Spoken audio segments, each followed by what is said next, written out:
Aujourd'hui, sur La Petite Bête, on vous prépare, avec mon ami Daniel et de Suisse, une vraie fondue au fromage suisse.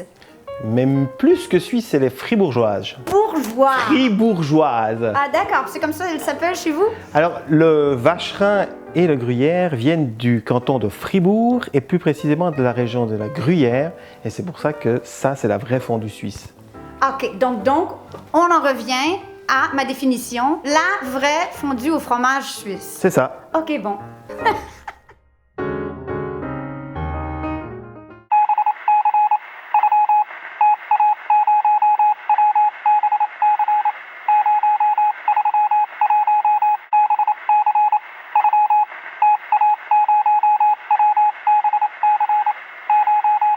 Alors, qu'est-ce qu'on a? On a râpé le fromage. On a pris du fromage gruyère, de la région de la Gruyère, du vrai. Du vrai. Et du vacherin de Fribourg aussi. Pour les copains européens, ça se trouve facilement, mais petite note pour les Québécois, ça se trouve aussi maintenant chez nous. Demandez à votre fromager, vous avez peut-être magasiné un peu, mais les deux, nous, on en a trouvé ici, pas très loin de la maison en fait. Oui. Il était quand même bien? Il était très bien, oui, effectivement. Le gruyère était pas trop sec, parce que souvent dans le transport, il sèche. Il faut faire attention, si le gruyère est un petit peu craquelé, blanc, il ne faut pas le prendre. OK. Il faut qu'il soit vraiment bien, une pâte bien onctueuse. Et puis le vacherin aussi, il sent très fort et il était pas sec du tout aussi, il était très bien. OK, donc il doit sentir fort et pas sec dans les deux cas. Et si la croûte est un peu blanche et trop craquelée, c'est pas bon, on touche pas, on le laisse sur la tablette. C'est ça. Et ça coûte cher, mais ça coûte beaucoup moins cher qu'un voyage en Suisse. Oui, on peut dire, ouais. Et puis bon, il faut se gâter dans la vie. Exact. Donc, Daniel, je te laisse nous expliquer qu'est-ce que tu as fait. Donc, tu as râpé les deux fromages. J'ai râpé les deux fromages, je les ai bien mélangés. Il faut vraiment que le mélange soit bien homogène entre les deux types de fromage. Et puis, je vais mettre le fromage, il est quelle heure là? On va faire plus ou moins 2 heures avant, il faut qu'on fasse la pâte. D'accord. Alors, on va verser le vin blanc. Pour 1 kg de fromage, on met 2 décis et demi, 250 ml de vin. Parfait. N'importe quel vin? Non, du vin blanc, sec. Okay. Du vin blanc sec. Pas du rouge, non, t'es sûr? Non, pas de rouge. Du rose. Ensuite, on rajoute un petit peu de bicarbonate. Ça permet d'avoir une meilleure digestion. La poudre à pâte. La poudre à pâte. Et puis, ça va rendre un peu plus onctueux la fondue. Et puis, on va rajouter un peu de fécule pour lier le tout parce que ça arrive que le fromage, des fois, quand il chauffe un peu trop, il peut se... Fécule de maïs, fécule de, de la pomme de terre, ça change rien. C'est ça. Et ensuite, là, on y va, on brasse. Avec une cuillère en bois, toujours? Toujours avec une cuillère en bois. OK. Donc là, il faut bien voir qu'on voit l'humide au fond. Oui. On va brasser jusqu'à ce que... l'humide au fond soit absorbé par le reste. Exactement, par le fromage. Et on va laisser reposer. Mais il y a moins d'eau dans le fond, là. Ça en vient, hein?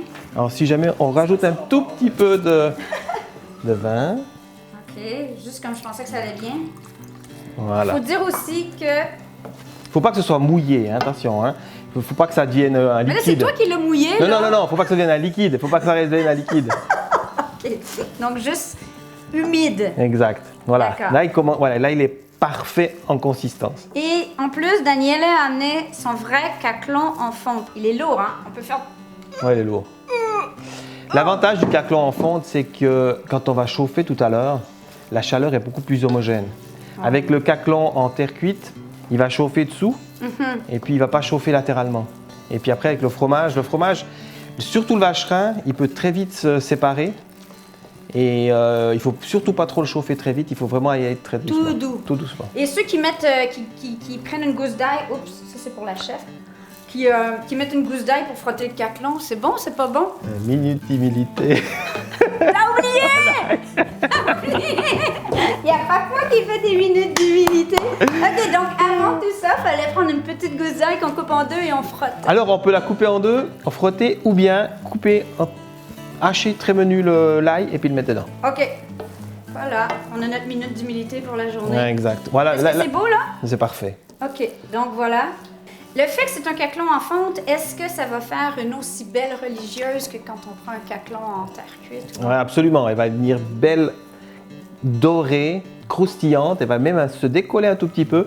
Et à ce moment-là, on va casser 2 ou 3 œufs dessus, mélanger et continuer de manger avec un peu de pain. C'est cochon. Ah, c'est cochon. Ouais, fait qu'il faut se garder de l'appétit pour les œufs. Ouais. Oh! Oh, j'adore. Moi, la religieuse, là, je me bats pour. Bon, ben, alors on laisse comme ça, tout simplement. C'est ça, OK. Pour 2 heures environ. pour 2 heures. Et après- Tempéré, pas au frigo surtout. Non, non, non, surtout pas, surtout Ok. pas. Température normale. On est prêt?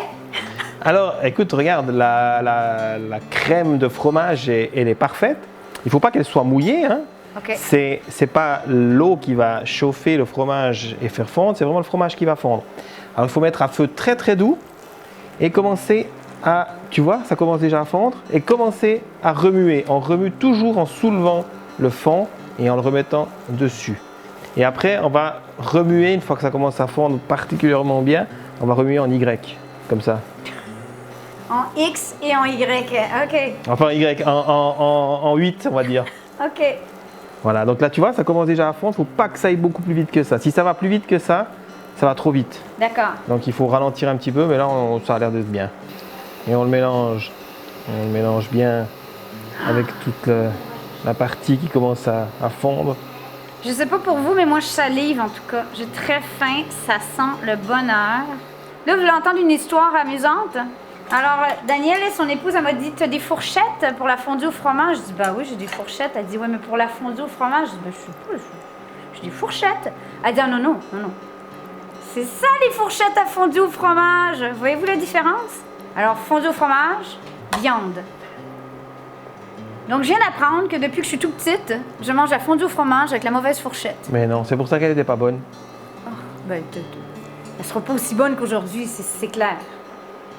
Alors, cadeau de Noël, j'ai besoin de fourchettes de fondue au fromage. Et d'un caclon en fonte.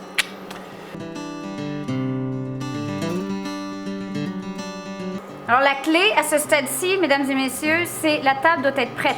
Oh oui, oh oui. Parce que là, on est à 1 minute. Quand tu lances ton fromage, tu mets ton fromage à cuire, il faut que la table soit prête, le réchaud soit allumé, tout le monde autour de la table. On est prêt. Et on est D'accord.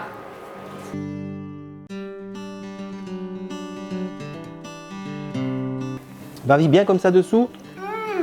Comme ça dessous.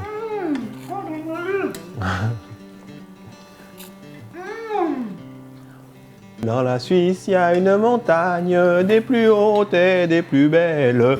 À Molaison, à Molaison. Molaison, c'est la montagne qui est au centre de la Gruyère. C'est À Molaison.